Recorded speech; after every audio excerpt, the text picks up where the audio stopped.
Europe 1. Pas facile en ce moment d'être un élève de terminale qui attend ses résultats du bac. Pas facile non plus d'ailleurs pour les parents. Ils ont un doute sur le verdict qui doit être rendu demain matin, sachant que des profs en grève retiennent environ 100 000 copies sur 4 millions. Mais hier soir, le ministre de l'Éducation, Jean-Michel Blanquer, a tenu à les rassurer. Il a trouvé la parade. Vendredi, les élèves auront leurs résultats.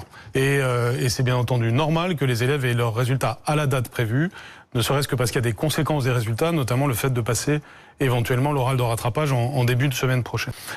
Pour le cas où il y aurait encore quelques notes manquantes, dans ces cas-là, la solution que l'on retient, c'est de donner la note de contrôle continu de l'année de l'élève.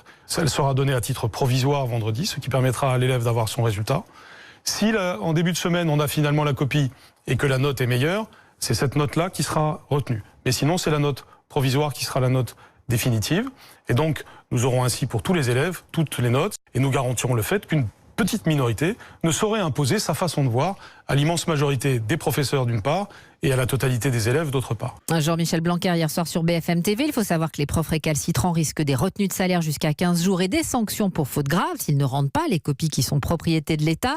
Louise est l'une des responsables de la plateforme Bloquons Blanquer, opposée aux réformes du ministre. Pour elle, utiliser la note de contrôle continu, c'est injuste. C'est plus qu'injuste, c'est un système scandaleux parce que c'est une rupture d'équité et c'est rompre clairement avec la logique du baccalauréat, qui est un examen qui permet effectivement de mettre tous les élèves de terminale devant la même situation à la fin de leurs études au niveau de l'école obligatoire. Donc ça n'est pas possible.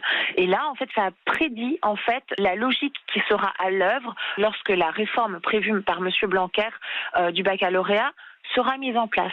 Et cette logique, elle s'inscrit dans une logique de tri sélectif des élèves dès le plus jeune âge, de la maternelle à l'université. C'est tout ce que c'est.